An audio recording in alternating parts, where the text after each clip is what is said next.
So, new podcast in the description. Remembering Derrick Rose's best days, and also seeing where he'd rank among the best players in the league if he never got injured. And now, we're going to talk about my Celtics, who are currently 6-4, had an ugly loss last night to the Nuggets, where Jamal Murray went nuts, lost to the Pacers at the buzzer, when Victor Oladipo was doing his thing. And currently the team is 6-4, and I'm not going to talk about the defense because it's really good. We're going to talk only about the offense throughout this entire thing because the Celtics offense has been bad so far. Now, some of it is because of Gordon Hayward just not being back and not really having that burst off the dribble and all that. But there are some problems going on with this team right now where, number one, I think we're seeing what happens when you have very little offensive rebounding and you're not shooting free throws that much. It makes it to where you're not able to manufacture points. They are towards the bottom tier in the league in offensive rebounds, and they're also like third worst in the league in free throw attempts per game. Second worst, actually, with the only team being worse than them, the Orlando Magic. I think this is one thing you have to sign up for when you trade Isaiah Thomas for Kyrie Irving, and of course the trade made sense. Kyrie's got a higher ceiling than Isaiah. Also, we're now seeing where Isaiah Thomas is at, so it worked out for him, but Isaiah attacked the basket religiously, whereas Kyrie does not totally do that. I mean, Kyrie has averaged, about 4 free throws a game for his career, and I know he's a great finisher, but still, the dude just doesn't barrel his way down there all the time. And there's nobody else in this team who you're really going to rely on to shoot a lot of free throws. I mean, Jason Tatum is up to 4 a game this season, but one thing with Tatum is the dude loves those mid-range jump shots. And I touched on this a couple of games into the year when I spoke on how Tatum, as of right now, like where does he rank on the team and all that. The good and bad thing about him gaining more confidence is that he's shooting the shot that is like his bread and butter shot, which is like the mid-range step backs and all that. I mean, they're not efficient shots. He makes them go in. Even then, his percentage has been pretty rough outside of the first couple of games. And could that be knocking down their offensive value just a tad? I mean, maybe. Sometimes it ends up in his hands just because there's nothing else happening. So, it's a balancing act. I don't think he's killing the offense with those shots, but I don't think he's helping them all the way either. So, if they could be adjusted a little bit, that would be cool. I think one thing that would help is if this team just ran more pick and rolls. Last season, they were toward the bottom of the league in those per game. They were like 5th or 6th to the bottom.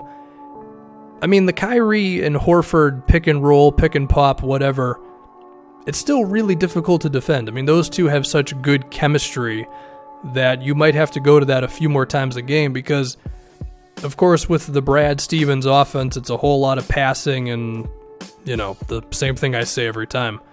Sometimes it's better to just have a simple play where you just give it to your best player in Kyrie.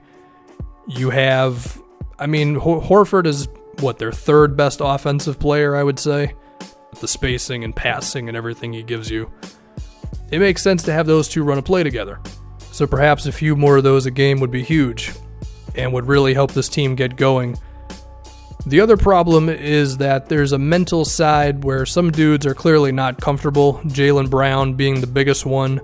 I think Marcus Smart is having a particularly tough season scoring-wise. I mean, he's never been an efficient scorer at all, but even now it's like he's only shooting 5 times a game, and 3 of those are threes. Like, even then, Marcus would still have like a few more baskets a game that would not be from 3 or whatever, right? Whereas now it seems like that's all he shoots, probably because he doesn't totally know when he's supposed to drive, when he's supposed to, use the screen and just try to get it to somebody else. Yeah, it's a bit of an adjustment for everybody right now. The other thing I gotta say, so I'm someone who loves 3-pointers. If you're open, shoot it, all that stuff. This team is shooting too many threes. Now, the number itself I'm fine with. It's 37 attempts a game, that's cool. And the percentage has crept up after being really bad to start the year, so that's good. But when you watch them play, there are a few possessions a game where there could be an extra play going to the rim, where let's say Horford is right under the basket and he's got pretty good position to score, or the ball handler is like on a fast break and they could drive to the rim, or they could like throw it to someone after the first defender commits to them on the fast break or something, but they shoot the three anyway. There have also been a couple of threes where there's just been a guy in a dude's face and he shot it anyway. Does Brad need to just tell them to chill just a little bit? Yeah, I think that could work, because this isn't like the Rockets where it's like Kyrie ISO, Kyrie pick and roll every possession and then shoot a three when you're open. Like, these guys are not always like totally open, and if you could turn, I don't know, 3 or 4 of these contested threes a game into just something going to the rim, it's not always going to work. I mean, I'm not one of those people who just says, oh, just go to the basket, as if that magically just works. But you can still benefit a bit from doing it just a couple extra times a game. So those opportunities where there's like a cutter going to the rim and you could have a 3-point shot, maybe pass it to the cutter instead, that type of thing. Combined with maybe a few more pick and rolls a game with Kyrie and Horford, it could open all this up just a little bit more.